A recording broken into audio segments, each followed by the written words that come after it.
Roboquest is the best roguelike FPS I've ever played, and it's not even all that close, and I'm tired of pretending otherwise.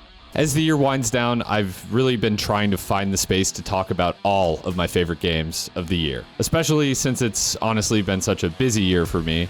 A lot is being crammed into a few videos where I talk about multiple games. So in light of that, it should absolutely mean something that I'm giving a full video to Roboquest. I really want to talk about this game, and I'm pulling out all the stops to do it. Tabling other videos and absolutely blasting this one out the door so that more people might be encouraged to take the plunge on this fantastic game. And honestly, if people are interested, consider this just the beginning of Roboquest on this channel, because I would love to make content on this game more of a mainstay here. This video, on the other hand, is going to be more of a high-level look at the things that I like about this game, what I think it's doing differently from other attempts at this roguelike FPS hybrid, and what ultimately, in my mind, puts it on top. So, let's get into it.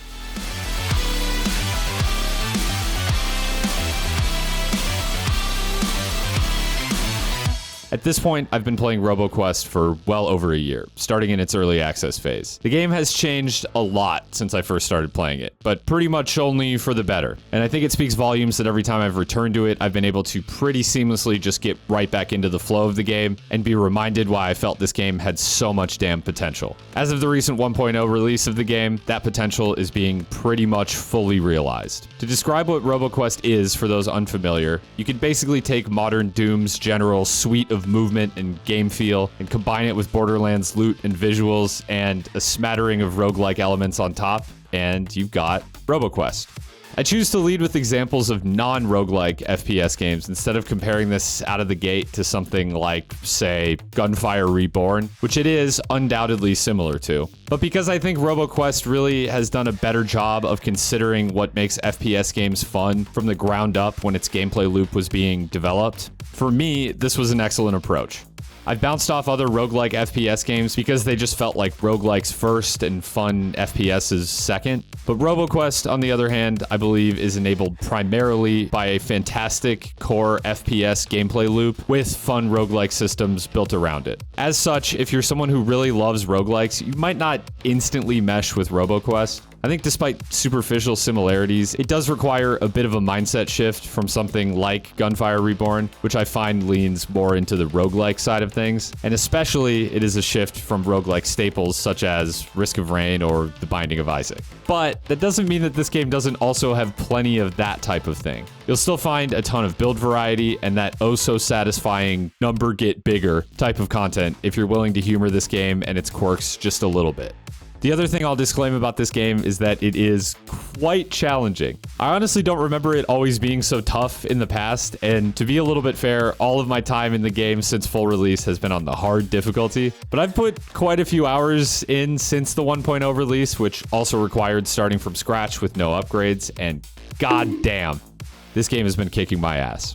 I have made lots of progress, but I have yet to clear a full run, with a huge majority of them getting filtered in the second major area after the first boss, where the difficulty spikes considerably. This might sound like a bad thing, but it's part of the beauty of the game, in my opinion. It's actually really fun and satisfying to start over. It means new weapons, it means new possible synergies, and best of all, there are all sorts of other paths that you can explore. In fact, very near the beginning of each run, you get a choice of 3 paths. Once you unlock them all, of course. And each one is a different experience entirely, with different enemies, different arena styles, with some favoring big open spaces with lots of perches for sniping or what have you, and many more favoring close quarters, claustrophobic combat. You can really tailor your build to the area though, if you so please, or vice versa. And at a certain point, it's honestly even necessary to getting very far in this game. Additionally, something that I love about the 1.0 release is all of the side quests and branching paths within the levels, where fetching items for an NPC or bringing certain weapons to them, or completing levels within a certain amount of time, and so on,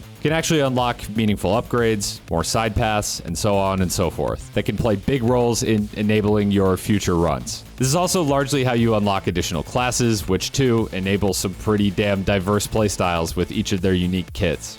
On the gameplay front, the way things play out is relatively simple. Easy to learn and hard to master, in a way. You have 2 weapon slots that you can fill with 2 of whatever weapons you find in your run. and you will find a lot. And each class has a primary ability and a secondary ability, with the primary usually being a pretty hefty boon with a long cooldown ranging from a period of invisibility to a fucking rocket launcher, and the secondary is more of a short cooldown, unlimited use weapon, a way to squeak out a little, or sometimes a lot, more damage in the heat of combat.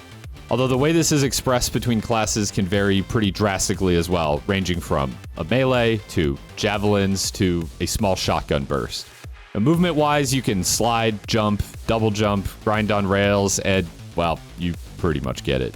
You unlock more movement options from there, but the basic movement suite is robust, weighty, and gives you all sorts of options for dodging, repositioning, and just in general, feeling like a badass zipping around arenas. In this sense, Roboquest is very much a movement shooter. It's kind of weird to say because you can also kind of just bunker down with a sniper and do all right, but it is largely less effective than staying mobile since your enemies drop healing orbs that instantly repair damage taken in a short time frame, known as scratch damage, and even just heal you a little bit outright when you don't have scratch damage. I've said it before and I'll say it again, I love when games encourage mobility and aggression in this way, and you likely know exactly what I'm talking about.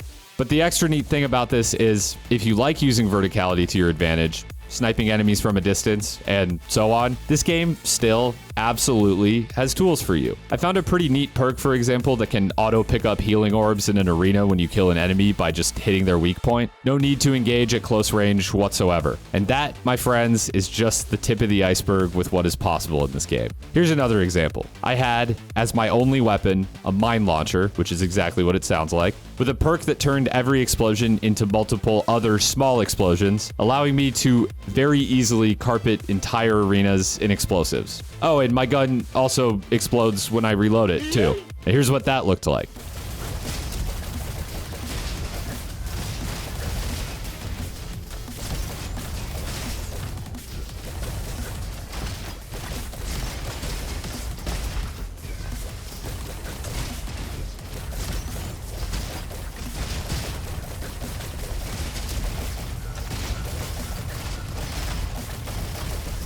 Yeah. You can also make builds where you jump on enemies' heads to deal damage, rocket jump for insane movement, hit your enemies with a shovel to stun them, and so much more. The cool thing about builds in this game is that doing cool stuff is hardly dependent on getting the right items and upgrades and perks, and really your build is your class and your weapons and what you ultimately choose to do with them. And I think this physicality of Roboquest builds is one of the best things it has going for it. It's not at all just about making your numbers go up.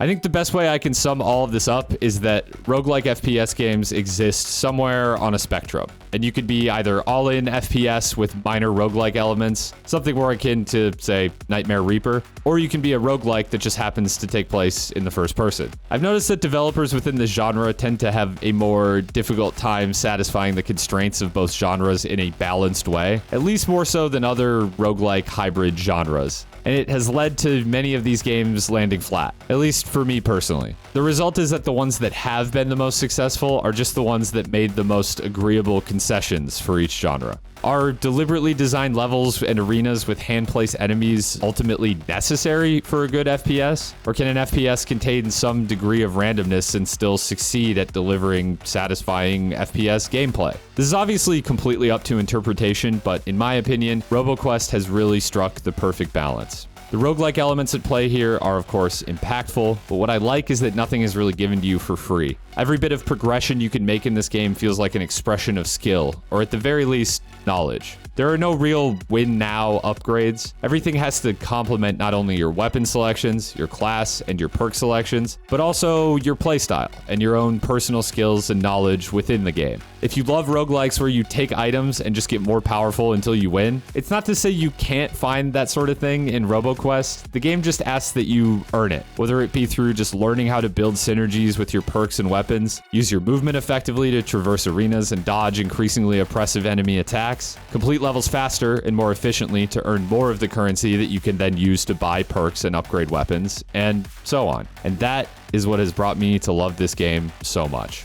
It's the first FPS roguelike that feels like both a proper FPS game with its own unique and satisfying mechanics that demand being learned and mastered, and a roguelike, where each run will introduce you to new and surprising interactions and sometimes ridiculously busted synergies, existing in perfect harmony with one another. I could say a lot more about this game, and I may well in the future, but I really just wanted to introduce my channel to this one while it's still hot off the presses. I think this game is going to have a lot of staying power in my regular rotation. I plan on streaming a lot more of it, especially as I grind for my first hard mode win since 1.0 launched, and even likely still well beyond that. But this time, I really, truly feel like everyone needs to go check out Roboquest. Seriously, you will not be disappointed. And if you like, say, FPS games featuring robots, this is, well, it's at least the second best one. Thanks for watching. Hit that like button. Alright. Smash that bell, hit that bell button, hit Destroy my bell pussy. button. Subscribe to Dumper Man.